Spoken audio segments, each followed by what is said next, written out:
السلام علیکم۔ شروع اللہ کے نام سے جو نہایت مہربان اور بہت رحم والا ہے۔ میں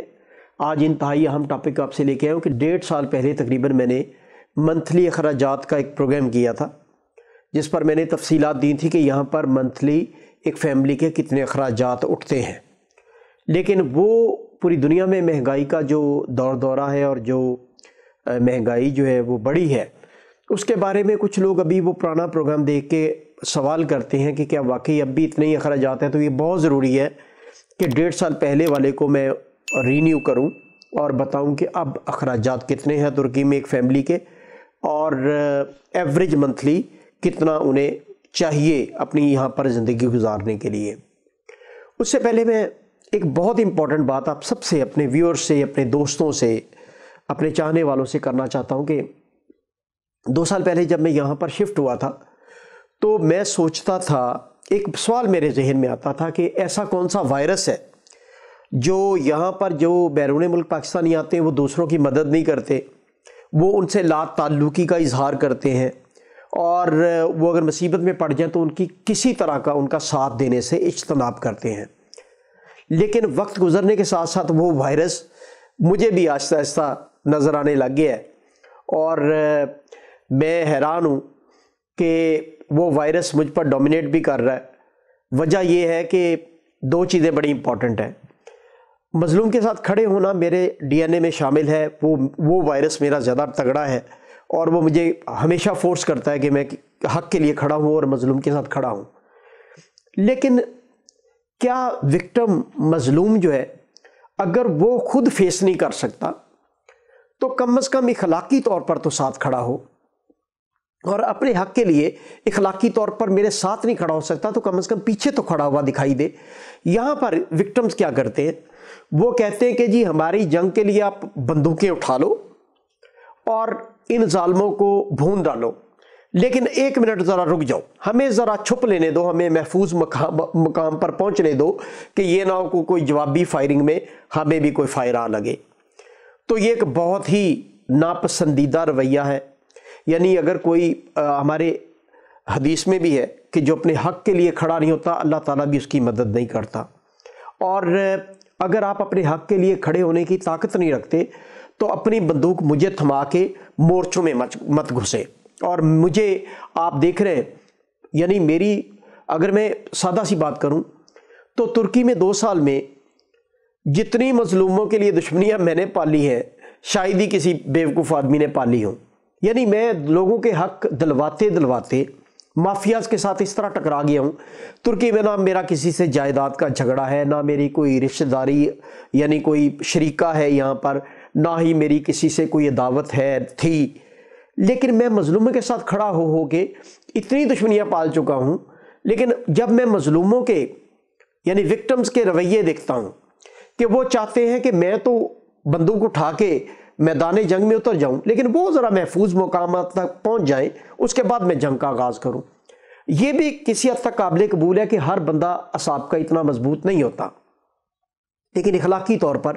میں نے یہ دیکھا ہے کہ میرے خلاف ترکی میں شدید پروپیگنڈا ہے۔ اور ظاہری بات ہے، میں آپ سے سادہ سی بات شیئر کرتا ہوں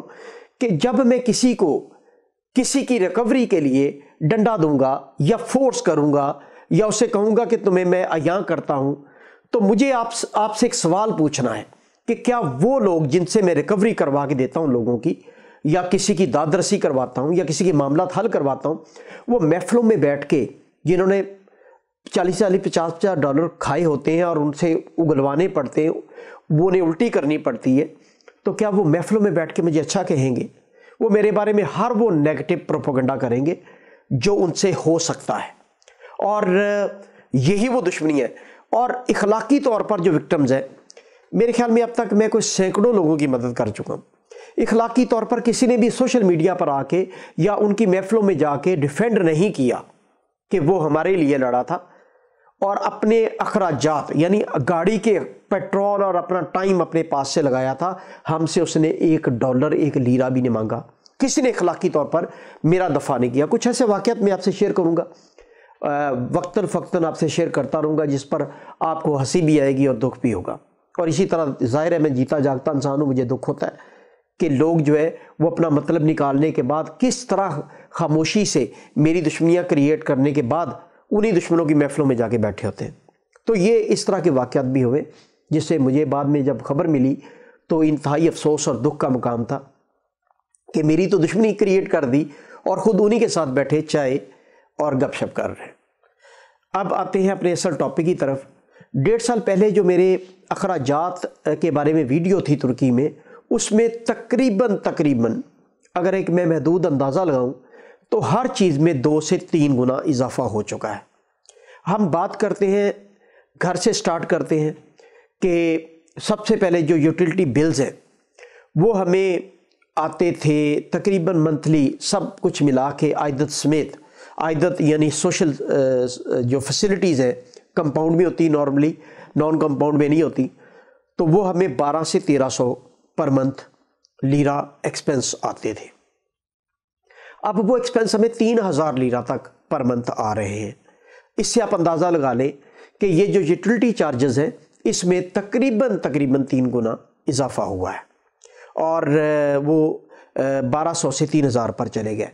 اب میں آتا ہوں اپنی گاڑی، اگر میری گاڑی کے اخراجات دیکھیں تو میں ہر ہفتے 400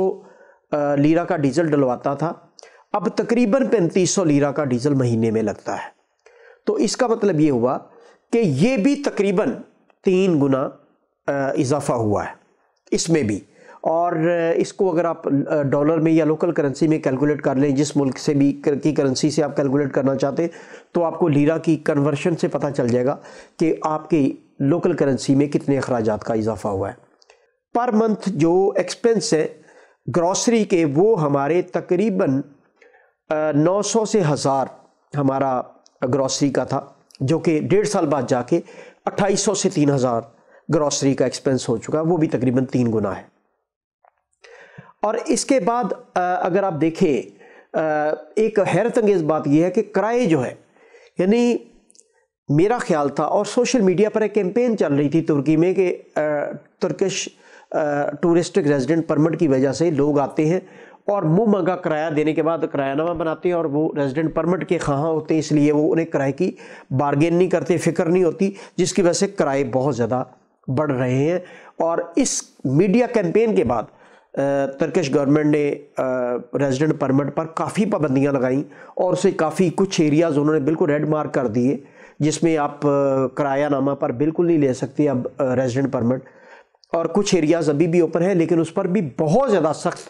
شرائط ہیں جن کی بنیاد پر آپ لے سکتے ہیں، اور رینیوبل بھی بڑی سخت کر دی گئی ہے۔ کچھ ایریا میں تو بالکل پراپرٹی پر بھی اگر رینیول کروانے جاتے ہیں تو انہیں اپنی پراپرٹی کی دوبارہ ایکسپرٹ رپورٹ لینا پڑتی ہے، اور جس کی بنیاد پر کافی کمپلیکیشنز ہیں۔ لیکن اس بنیاد پر جو دیکھا جا رہا تھا یا سوچا جا رہا تھا کہ کرائے کم ہو جائیں گے، تو 2+1 کا جو کرایہ ہے وہ ایک بہت پرانے 2+1 کا نان کمپاؤنڈ میں 1500 سے 2000 لیرہ تھا 1.5 سال پہلے، اور ایک اچھے کمپاؤنڈ میں اور اچھی لوکیشن پر 4000 کے قریب کرایہ تھا 2+1 کا، جو کہ اب تقریباً جو 1500 سے 2000 ہے وہ 5000 کے قریب ہے،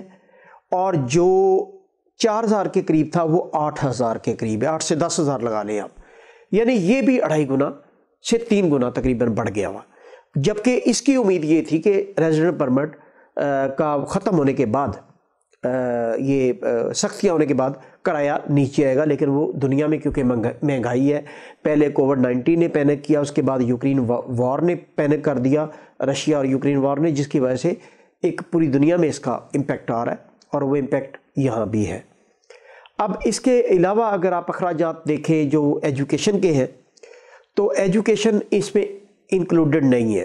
یہ وہ اخراجات ہیں جو آپ کی پر منتھ لیونگ کاسٹ ہے، اس میں اگر آپ دیکھیں آپ کا ٹریول ہے، اگر آپ بسز کے ذریعے ٹریول کرتے ہیں تو وہ تقریباً 2 گنا ہو گیا ہے۔ اگر آپ کے پہلے 300 سے 400 لیرہ لگتا تھا تو اب 700 سے 800 لیرہ لگتا ہے، گاڑی کا میں آپ کو بتا چکا ہوں۔ اس کے علاوہ اگر آپ دیکھیں یہاں پر، اگر آپ فیملی کے ساتھ باہر نکلتے ہیں، ویک میں 1 دن نکلتے ہیں آپ کہیں سیر کرنے کے لیے، فیملی کو گھمانے پھرانے کے لیے، تو پہلے آن ایوریج تقریباً اگر باہر کھانا کھاتے تھے تو 300، 350، 350 تک بل بنتا تھا، 5 سے 6 فیملی ممبرز کا، اب وہ 800 سے 900 تک بنتا ہے۔ اس کا مطلب یہ کہ جو فوڈ ہے وہ بھی مہنگا ہوا ہے، اور اسی لحاظ سے یہ ساری چیزیں تقریباً اگر آپ کیلکولیٹ کر لیں، اگر کوئی میں مس کر رہا ہوں تو آپ کومنٹ پہ ضرور اسے ایڈ کر دیجئے گا، کیونکہ یہ میں فی البدیہہ بتا رہا ہوں آپ کو، سب کچھ کوئی لسٹ نہیں میں نے بنائی ہوئی۔ اگر کوئی چیز مس ہو گئی ہے اس میں لیونگ کاسٹ میں، تو جو ٹوٹل لیونگ کاسٹ تھی ہماری، اگر آپ لگا لیں 1.5 سال پہلے، تو تقریباً وہ 15,000 لیرہ کے قریب، 15-16 ہزار لیرہ کے قریب تھی۔ یہ اس وقت کی بات ہے جب ڈالر جو ہے وہ تقریباً 8 کے قریب تھا، تو 8,000 لیرہ کا 1,000 ڈالر بنتا تھا۔ اب جو لیونگ کاسٹ ہے وہ تقریباً 30,000 کے قریب چلی گئی ہوئی ہے، اگر آپ ایک لمیٹڈ لیونگ جو ہے ایک بجٹ کے ساتھ لیونگ گزارتے، اور اگر تھوڑا سا اوپن کرتے تو وہ 40,000 تک چلی گئی ہے، جبکہ لیرہ اور ڈالر کا جو فرق ہے وہ لیرہ 18.5 پر چلا گیا $1 کے۔ تو اب متاثر کون ہوئے؟ متاثر وہ ہوئے 2-3 طرح کے لوگ شدید متاثر ہوئے ساری مہنگائی سے۔ ایک تو جو لوکل ترکش لوگ تھے وہ بری طرح متاثر ہوئے، کیونکہ ان کی تمام سیلری پیکج جو ہے وہ لیرہ میں تھا، اور اس لیرہ میں جو سیلری پیکج ہے وہ بڑا تو ضرور، یعنی عسکری اجرت جو ہے وہ 4300 سے پہلے 53 میں ہوئی، اب 73 پر ہونے جا رہی ہے، لیکن وہ ڈبل بھی نہیں ہوئی، جبکہ مہنگائی جو 2.5 سے 3 گنا بڑھی ہے، اس سے ان کا لیونگ سٹینڈرڈ متاثر ہوا ہے ترکش لوکل لوگوں کا۔ دوسرا وہ لوگ جو TRC پر یہاں پر آئے ہوئے لیکن ان کے پاس ورک پرمٹ نہیں ہے یا ان کا کوئی کاروبار نہیں ہے،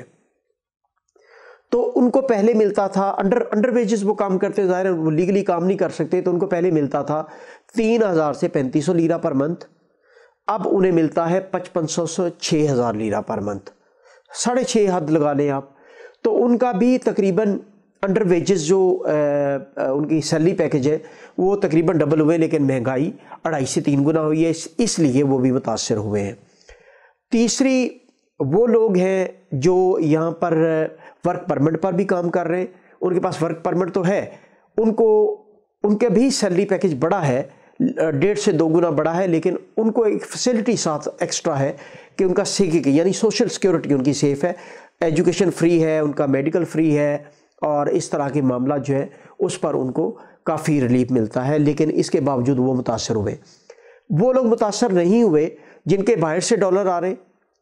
اور جن کے جو ڈالرز میں سیلری لے رہے ہیں،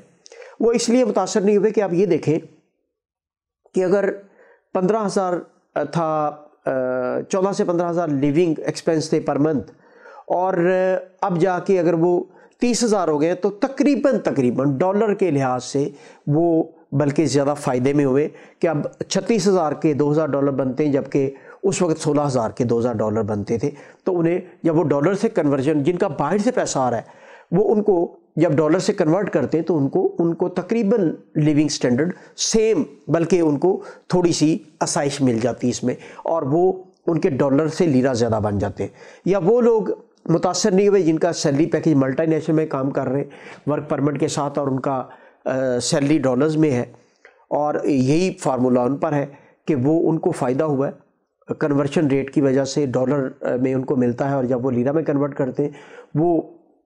نارملی اتنے ہی کنورٹ کرتے ہیں جتنے انہیں ریکوائرڈ ہوتے ہیں، تو ان کو بھی اس میں فائدہ ہوتا ہے۔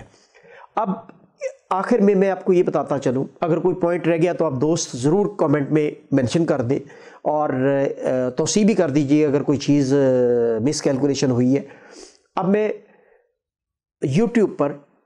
میں کوشش کرتا ہوں کہ میں لوگوں کا جواب دوں، لیکن بہت زیادہ میسیجز کی وجہ سے اور مجھے واٹس ایپ میسیجز کی وجہ سے میں پورے لوگوں کو جواب نہیں دے سکتا، تو اب میں نے سوچا کہ ویک میں 1 دن ہم رکھ لیتے ہیں۔ میں ٹویٹر سپیس پر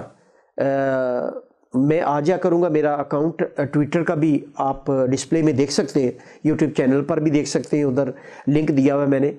تو ہم ٹویٹر سپیس پر تمام لوگوں کا، اس سے فائدہ کیا ہوگا؟ اس سے فائدہ یہ ہوگا کہ ایک ہی وقت میں سب کو لوگوں کو جواب دے دوں گا، اور اگر بہت سارے لوگ ایک بندہ سوال کرتا ہے اور دوسرے کے مائنڈ میں وہ سوال نہیں ہوتے اور اس کا جواب میں دے دیتا ہوں، تو باقی سب بھی اس سے اویئرنیس کریٹ ہو جائے گی اور انہیں بھی معلومات مل جائے گی۔